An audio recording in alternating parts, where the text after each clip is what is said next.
So I have some pretty big election news here for everybody. The chairman of the Iowa Democratic Party resigned Wednesday after overseeing a botched presidential caucus that led to days of confusion, chaos, and anger as campaigns and voters waited for the final results. So his name is Troy Price, and in many ways, he's the fall guy here. Now, don't get me wrong. I'm not saying he's innocent. He's not. In fact, he had sketchy connections to Mayor Pete and his team. And apparently what we learned last night is many of the other leaders in the Iowa Democratic Party were just as concerned as the most ardent online Bernie supporters about his connection to Mayor Pete. And what they said is some of the decisions that Troy and, the people doing the vote count, the DNC, some of the decisions that they were making were indefensible and can only be seen through the prism of, are you trying to rig this thing? Again, people who are closer to the vote count, who are good people, are like, whoa, what are you talking about? I mean, one of the things, remember, there was one precinct that gave Deval Patrick 7% of their vote. And would you look at that? It came from Bernie Sanders. And what did they do? The Iowa Democratic Party goes, up, all right, we're fixing it. Everybody shut up, we're fixing it. By the way, no explanation as to how that happened, what the mistake was, how can something like that happen? Nothing. Oh, we're fixing it. Okay, so they fix it. Then we learn a couple days later, they go, legally we can't fix any problems because these are legal documents that they wrote the stuff on, so we can't change it.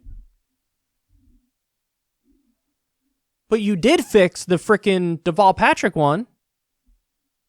So what are you talking about? It became very obvious, not just to your online Bernie bro, but to people involved in the process who are not corrupted. They were like, so they're trying to steal the election. That's what they're doing. These are indefensible decisions that they're making. That makes no sense. So there had to be some sort of pressure coming against Troy. But I will say, I do think ultimately, even though he's part of the problem, he is just the fall guy. Because it looks like this is supposed to be like everybody goes, okay, they got rid of the bad apple. At some point, the DNC took over the vote count. The DNC, the same DNC that's packed with lobbyists and former Hillary people and the same people who were involved in screwing Bernie Sanders last time. It doesn't make me feel better that the DNC took it over. It might even make me feel worse.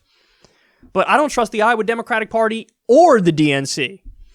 Like I said, I think Bernie should sue and it should go to a judge because I honestly, even a right-wing Republican judge, I would trust to be more objective with the vote count than I would the Iowa Democratic Party or the DNC. And what kind of a sad state of affairs is that?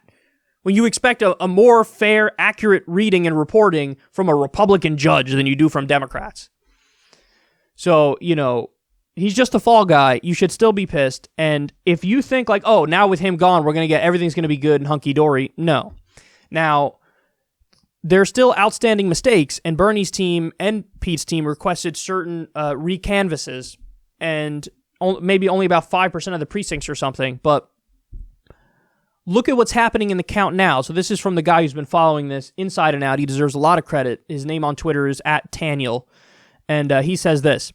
The IDP count still likely lacks results of 2 precincts, but somehow it still says 100%.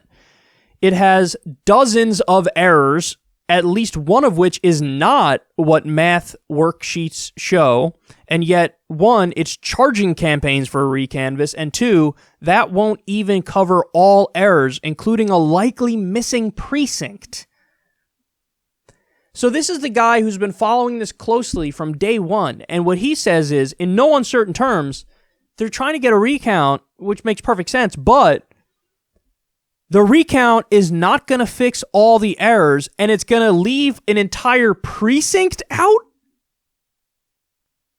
And even according to what the Iowa Democratic Party, the IDP, is saying, there are still errors that are not even tied to the math worksheets. So in other words, the argument they used of, we can't fix it because these are legal documents, there are some errors that don't even fall into that category. They are errors that even by their own logic is fixable, and they're not fixing it. I'm going to say it. I'll say it because it's freaking obvious if you're following this stuff close enough. They're trying to steal this from Bernard Sanders. That's exactly what they're doing. If you cheat a little bit over here and a little bit over here and a little bit over here, you got it to the point where Bernie could still win the popular vote by 6,000 votes. That's the first alignment. On the second alignment, up by 2,000 still. And you could still make it so that Pete wins the state delegate elects? Please, son. That's about a 3.5% margin of victory. There were 180,000 people to caucus, and Bernie won by 6,000. That's a sizable victory. That's bigger than his victory in New Hampshire, and everybody agrees in New Hampshire, Bernie won. So they're trying to steal it from Bernie Sanders. That's what they're doing. It's not a question. It's not up in the air. If you follow this stuff closely, you know the overwhelming majority of the mistakes went against Bernie. So that's what it is. But listen, we will correct the record. Bernie Sanders won Iowa, Bernie Sanders won New Hampshire, and we're moving forward, and we're going to keep winning. And they're going to keep trying to screw us, and we're going to keep showing up in bigger and bigger numbers. And like I said, we have to overwin in order to win. So you know what? Let's overwin.